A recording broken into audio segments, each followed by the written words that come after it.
안녕하세요. 짜몽쌤입니다.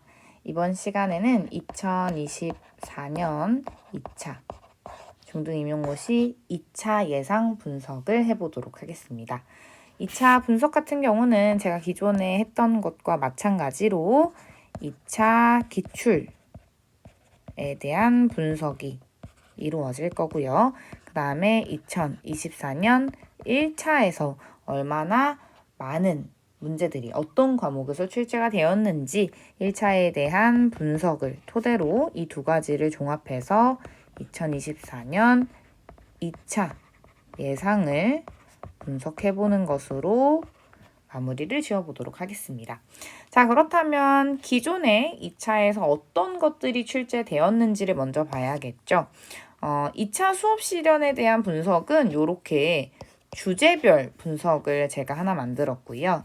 그 다음에 이 주제별을 토대로 교과별로 그러면 어떤 교과에서 몇 번 출제됐는지, 그 다음에 어떤 교과가 가장 오랫동안 출제가 안 되고 있는지를 한번 분석해 보도록 하겠습니다.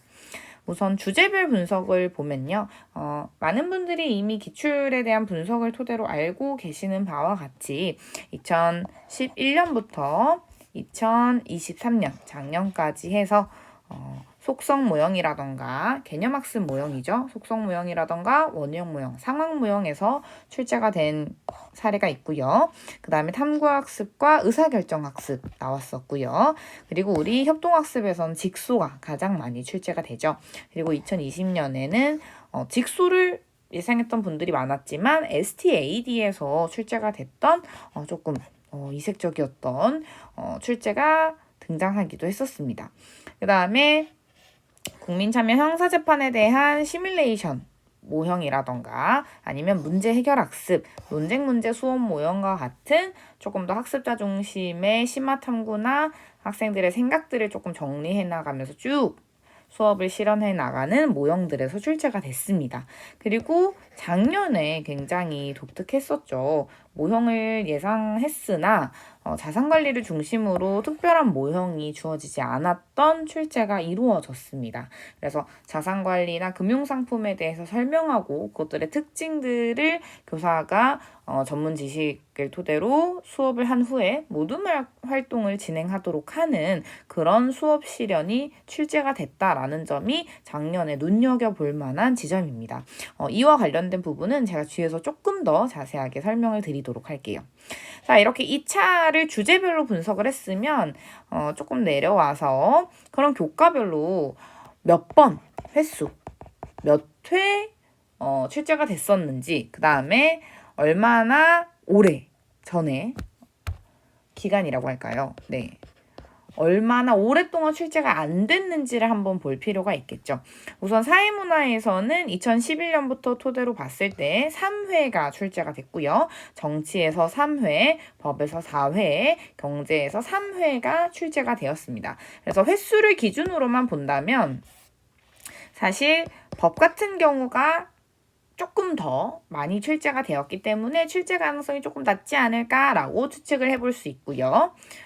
자, 그 다음에 그렇다면 얼마나 오랫동안 출제가 안 됐느냐라는 걸 본다면 사회문화 같은 경우는 가장 최근 출제가 2020년으로 4년 전에 출제가 됐습니다. 그래서 다른 과목과 다르게 가장 오랫동안 출제가 안 됐었다.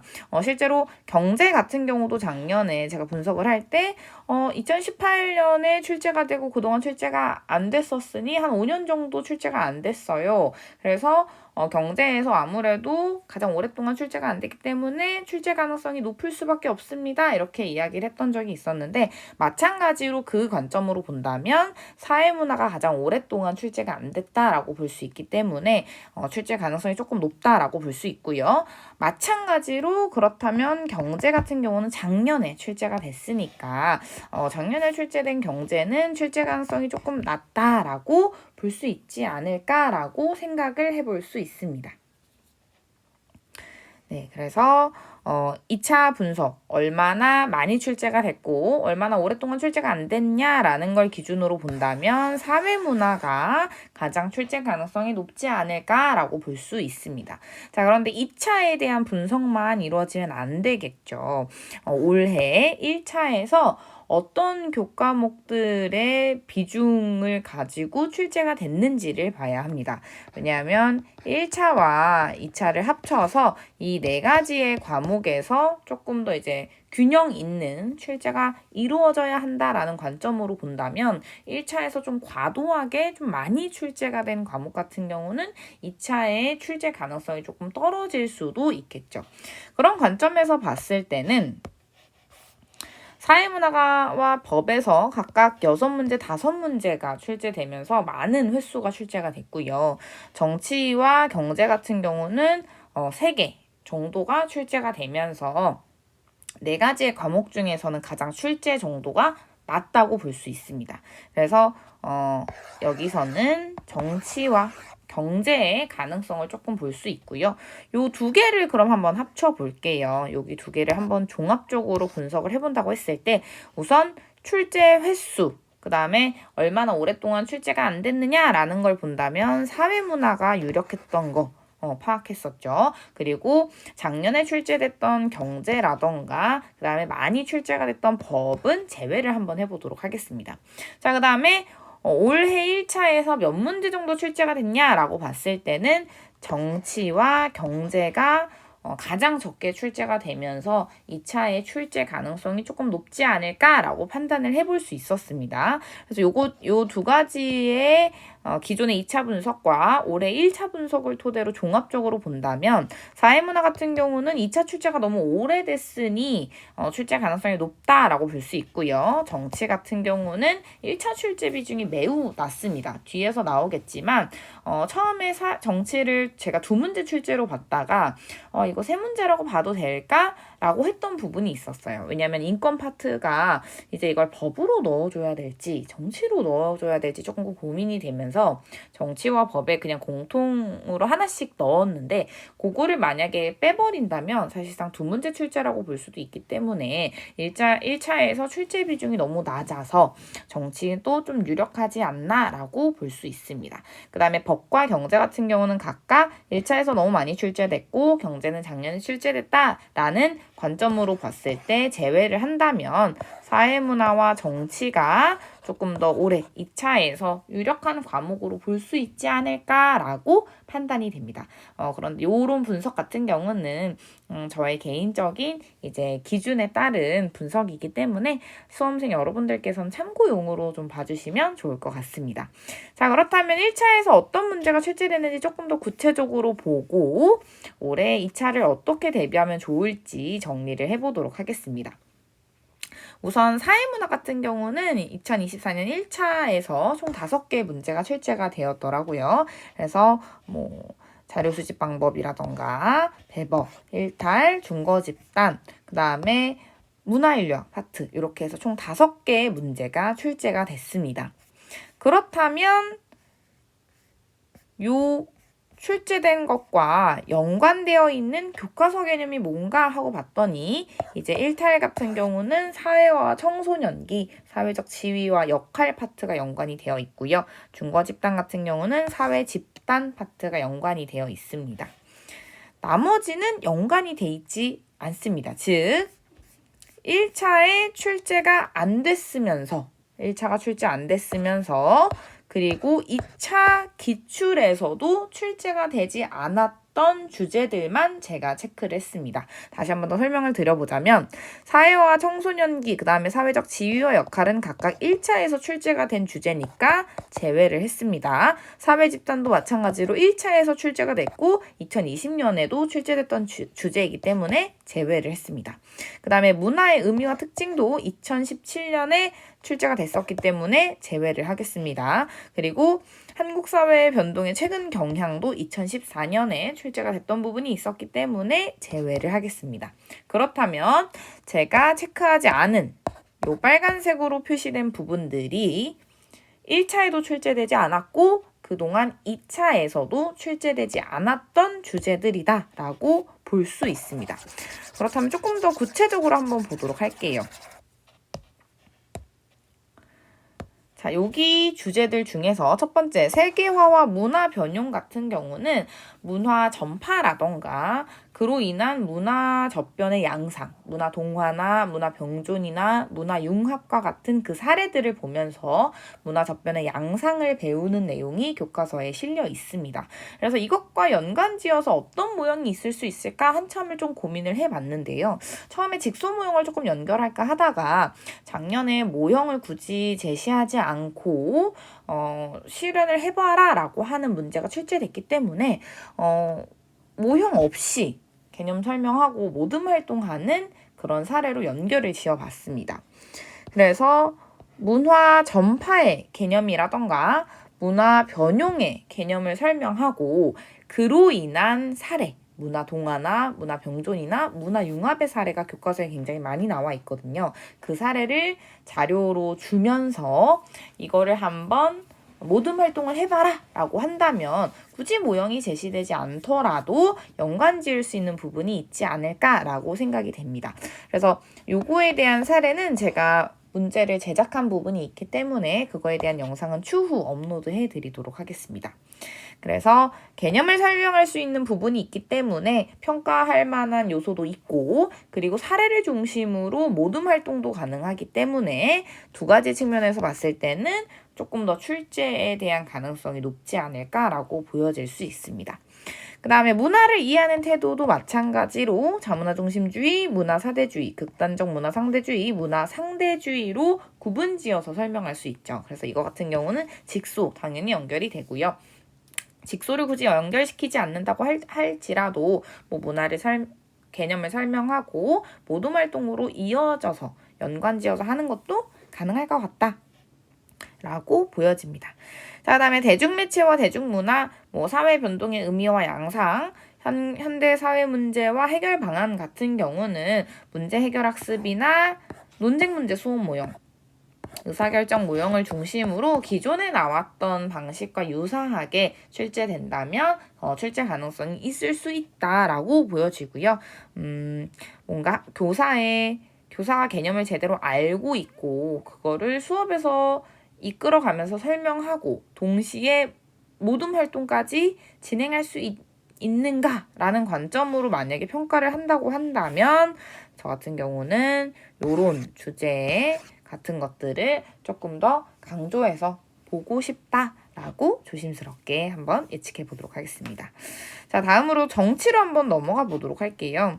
정치는 앞서 말씀드린 것과 같이 처음에는 제가 대의민주주의, 그 다음에 국제적 정치 이렇게 해서 2개 정도 나왔구나라고 생각을 했는데 기본권과 기본권의 제한이라고 하는 B형 8번 문제가 법으로 넣어야 할지 정치로 넣어야 할지 조금 고민이 됐던 부분이 있습니다. 그런데 기본권에 대한 내용이 교과서도 있고 그 개론서 내용에도 있기 때문에 여기에도 같이 연관 지은다면 3문제 정도가 출제됐구나 라고 볼 수 있고요. 각각 이제 교과서 연결된 개념은 민주정치의 발전과 의미, 국제사회의 관계, 그 다음에 기본권에 대한 내용이 교과서와 연결돼서 나왔다라고 볼 수 있습니다. 자, 그럼 조금 더 자세히 보면 이제 민주정치 같은 경우는 1차에서 출제됐으니까 제외하고요. 민주주의에 대한 정부 형태 이미 2차 출제됐으니 제외하겠습니다. 그 다음에 정치 과정과 정치 주체도 2번 정도 출제가 됐기 때문에 제외를 하고요. 그 다음에 인권 파트, 그 다음에 노동자의 권리, 국제사회 파트, 국가 간 갈등 과정 이런 것들도 1차에서 연관된 개념이기 때문에 제외를 하도록 하겠습니다. 자, 그럼 남은 거는 정치와 생활, 선거와 민주정치, 그 다음에 지방자치와 시민참여 이렇게 볼 수 있는데요. 정치 생활 같은 경우는 좁은 의미의 정치와 넓은 의미의 정치를 중심으로 개념을 설명하는 상황 모형 연관 지을 수 있을 것 같고요. 선거 같은 경우는 생각보다 소재가 굉장히 많더라고요. 보통선거, 평등선거, 직접선거, 비밀선거를 중심으로 직소모형 연관 지을 수 있고요. 그 다음에 조금 더 교과서에서 내려가 보니까 선거부 법정주의에 대한 개념이 생각보다 구체적으로 안내가 되어 있었어요. 그래서 선거부 법정주의라던가 뭐 선거공영제, 선거관리위원회 뭐 이런 것들을 중심으로 공정한 선거가 이루어지기 위한 방법에 대한 개념 설명과 모듬 활동이 진행될 수 있겠구나라는 생각이 들었습니다. 그래서 이 개념들을 좀 잘 알아두시면 좋을 것 같아요. 그리고 지방자치와 시민참여 같은 경우는 실제 문제 사례를 중심으로 문제 해결 학습이라던가 논쟁 문제 수업 모형, 의사결정 모형 연관 지을 수 있고요. 정치 파트에서는 선거 파트에서 조금 더 연관 지을 수 있을 만한 수업적으로 직소라던가 아니면 교사가 개념을 설명하고 모둠 활동으로 넘어가는 수업을 연관짓기 좋기 때문에 선거 파트 조금 한번 보시면 좋을 것 같습니다. 자, 다음으로 법으로 한번 넘어가 보도록 할게요. 법에서 굉장히 많이 출제가 됐더라고요. 특별법이라던가 기본권 파트 여기도 마찬가지로 나오고요. 헌법소원 나오고요. 촉법소년이라던가 물권, 채권, 근로기준법 이렇게 해서 총 6문제가 등장을 합니다. 자, 그렇다면 출제되지 않았던 부분의 내용을 조금 살펴보면요. 국회, 그 다음에 대통령, 행정부, 법원 이렇게 나오고요. 헌법재판소 같은 경우는 헌법소원에서 1차가 이미 나왔기 때문에 조금 중요성을 낮춰도 될 것 같다라는 생각이 들긴 하지만 법 파트에서는 뭐 요게 가장 조금 유력하다라고 볼 수 있어서 한번 집어넣어 봤습니다. 법 같은 경우는 6문제 정도 출제가 됐기 때문에 사회문화나 정치에 비해서는 조금 더 출제 가능성이 낮지 않을까라고 예상을 하고 있어요. 그래서 법은 조금 가볍게 참고용으로만 봐주시면 좋을 것 같습니다. 우선 국회, 행정부, 법원, 대통령 이야기가 나오면서 상권분립에 대한 내용이 탐구활동으로 제시가 되어 있더라고요. 그래서 상권분립에 대해서 교사가 설명하고 뭐 그곳에 실제 방법 같은 것들을 학생들이 일일이 파악하는 모둠 활동 연관 지을 수 있고요. 법률 제정 절차 같은 경우는 저도 임용고시 볼 때 시뮬레이션으로 연습을 많이 했었는데 안 나왔으면 좋겠다라고 매번 생각을 하면서 저도 연습을 했던 기억이 납니다. 그런데 굳이 낸다면 법률 제정 절차에서 시뮬레이션을 내면 어떻게 될까? 뭐 이런 생각을 하면서 이제 계속 예상으로 넣을 수밖에 없더라고요. 혹시나 하는 마음에. 그 다음에 헌법재판소 파트에서 헌법재판소 심판, 위헌법률 심판, 탄핵심판, 정당해상 심판, 권한쟁의 심판, 헌법소원 심판. 사실 헌법소원 심판이 이미 1차에서 출제가 됐기 때문에 출제 가능성이 좀 낮긴 하지만 굳이 이제 내용을 조금 뽑아본다면 이런 것도 있을 수 있다. 뭐 직소 모형으로 한번 연습해보는 것도 나쁘진 않을 것 같습니다. 자, 그 다음에 경제로 한번 넘어가 보도록 할게요. 경제도 마찬가지로 작년에 출제가 됐기 때문에 출제 가능성은 조금 낮지 않나 라고 보고는 있습니다. 우선 경제에서는 3개 문제가 이렇게 출제가 됐고요. 요것과 관련된 교과서 분석을 한번 보면 이제 합리적인 경제 생활에서 희소성 개념과 기회비용 개념이 등장을 하고 있습니다. 그래서 요거에 대한 개념 설명하고 모둠 활동을 해봐라. 연관 지을 수도 있을 것 같고요. 그 다음에 나머지는 조금 적절한 게 없어서 이제 시장 가격 변동에서 탐구학습, 그 다음에 물가 상승 실업에서 이제 이렇게 인플레이션이라던가 실업의 의미를 설명하고 그 원인을 이제 아이들과 학생들과 찾아보는 모둠 활동으로 연관 지은다면 이런 것도 가능할 수 있지 않을까라는 생각이 듭니다. 자, 그래서 사회문화, 정치, 경제, 법으로 교과서 분석을 한번 살펴봤고요. 법이나 경제 같은 경우는 조금 교과 자체의 출제 가능성이 좀 낮지 않나 라고 생각이 되기 때문에 뭐 정치에서의 이제 선거 파트라던가 아니면 사회문화에서 문화 파트들을 조금 살펴보시면 좋지 않을까라는 생각이 들고요. 요런 문제결 학습이나 논쟁 문제 소원 모형이나 의사결정 모형을 활용해서 교과서에 나와 있는 탐구 사례를 중심으로 실현할 수 있게 하는 문제들도 사실 얼마든지 출제 가능성이 있기는 하거든요. 기존에 출제됐던 이력이 있으니까요. 그래서 교과서를 쭉 살펴보시다가 요런 소재들은 세 개의 모형으로 한번 다뤄볼 만한데 라는 생각이 드신다면 그런 부분까지 연습을 같이 해보시면 좋을 것 같습니다. 자, 그렇다면 종합적으로 어떻게 2024 2차 대비를 하시면 좋을지 한번 파악해 보도록 할게요. 자, 기존에 2022년까지의 문제 모형들을 살펴보면요. 모형이 제시가 되고 그 모형을 중심으로 실현을 하게 하는 문제가 출제가 됐었습니다. 그런데 2023년 작년에 굉장히 이색적으로 특별한 모형이 없이 출제가 되는 학습자 중심 수업 실현이 제시가 되었습니다. 자, 그렇다면 많은 분들이 궁금해하실 수도 있어요. 그럼 이제 모형 분석 안 해도 되는 건가요? 라고 생각을 하실 수도 있습니다. 그런데 그건 굉장히 위험한 생각이다 라고 말씀을 드리고 싶어요. 왜냐면 2023년에 모형이 제시되지는 않았지만 모형의 중요성은 아직까지 굉장히 높고요.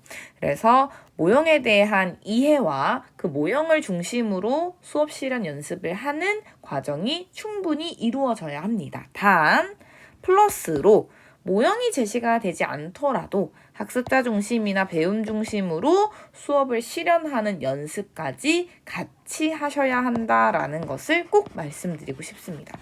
그래서 이전에는 모형을 중심으로 조금 준비를 하시면 좋았는데 이제는 그것 이외에 조금 더 넓은 영역으로 굳이 모형이 없더라도 수업을 이끌어갈 수 있게끔 하는 교사의 역량이 필요하다라는 것까지 요구된다 이렇게 보시면 될 것 같습니다.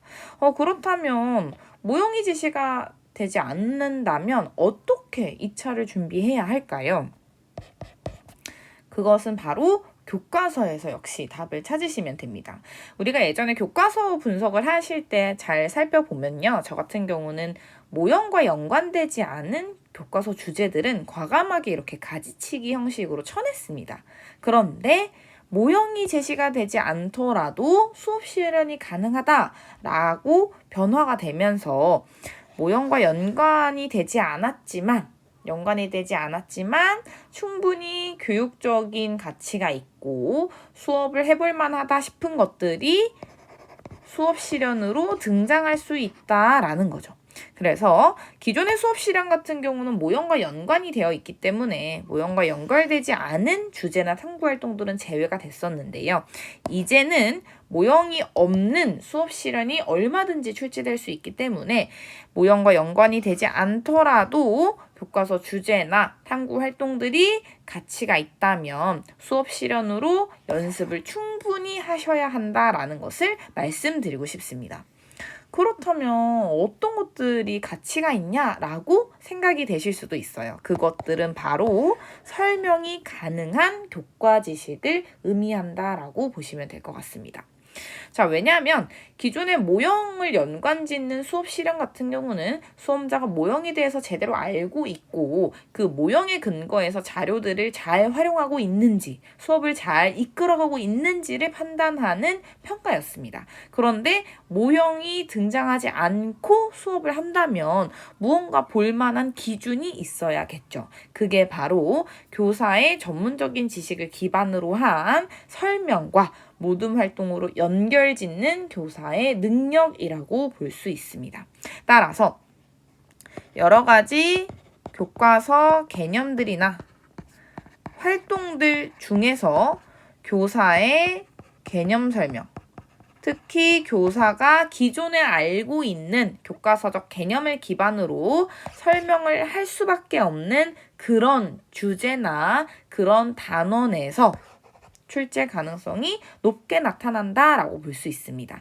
그래서 제가 뒷부분에서 설명드렸듯이 사회문화 파트도 한번 보면요. 제가 유력하다라고 봤던 파트들은 다 개념 설명이 필요한 파트들입니다. 문화 전파가 무엇인지, 문화 변용이 무엇인지, 그리고 그로 인해 나타나는 양상인 문화 동화, 문화 병존, 문화 융합이 무엇인지 교사가 설명할 수 있고 이것들을 중심으로 모둠 활동이 가능한 파트죠. 문화를 이해하는 태도도 마찬가지입니다. 네 가지의 문화를 이해하는 태도가 교사의 설명이 요구가 되고요. 그로 인한 학생들의 활동도 요구가 됩니다. 정치 파트에서도 마찬가지였죠. 이 네 가지의 선거가 무엇을 의미하는지 그리고 이것들을 중심으로 학생들이 자료를 활용해서 모든 활동이 가능하겠죠. 선거구 법정주의나 선거공영제, 선거관리위원회도 마찬가지입니다. 교사가 기본적으로 알고 있는 지식 개념에 대한 확인이 가능한 부분이죠. 그리고 이를 토대로 실제 사례가 자료로 제시된다면 모든 활동으로 학생들의 참여까지 이끌 수 있습니다. 이렇듯 모형이 제시가 되지 않았기 때문에 수험생에 대한 평가 요소는 수험생이 제대로 교과 개념을 알고 있고 그걸 정확하게 설명을 하고 있는지 그리고 주어진 자료를 기반으로 학생들의 학습자 중심 수업, 배움 중심 수업 또는 모둠 활동을 이끌어가고 있는지 그래서 교사의 지식, 이해와 기능적 측면을 함께 판단할 수 있는 모형이 수업 실현이 출제될 수 있다라고 분석할 수 있습니다. 그래서 공부를 하실 때에는 모형과 연결지어서 실현을 하는 연습도 하셔야 하고요.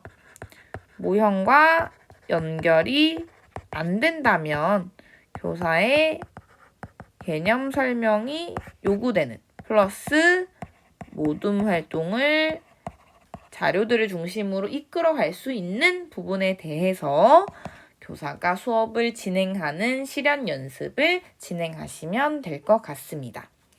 네, 그래서 오늘 이번 시간에는 2024학년도 2차에서 어떤 문제들이 출제될 것 같은지, 어떤 과목에서 출제될 것 같은지 한번 살펴봤고요. 작년에 모형 없이 출제된 사례를 기반으로 올해 그것들을 대비하기 위해서는 어떻게 대응을 하셔야 되는지까지 간단하게 한번 살펴봤습니다. 그래서 실제로 제가 분석한 파트를 중심으로 문제들을 조금 제작을 하고 있습니다. 그래서 그 문제들이 실제로 수업 실현이 이루어진다면 어떤 식으로 이루어지면 좋을지에 대한 영상도 추후 업로드될 예정이니까요. 그런 부분까지 같이 참고하시면 좋을 것 같습니다. 그럼 이상으로 2024년 2차 예상 분석 영상을 마치도록 하겠습니다.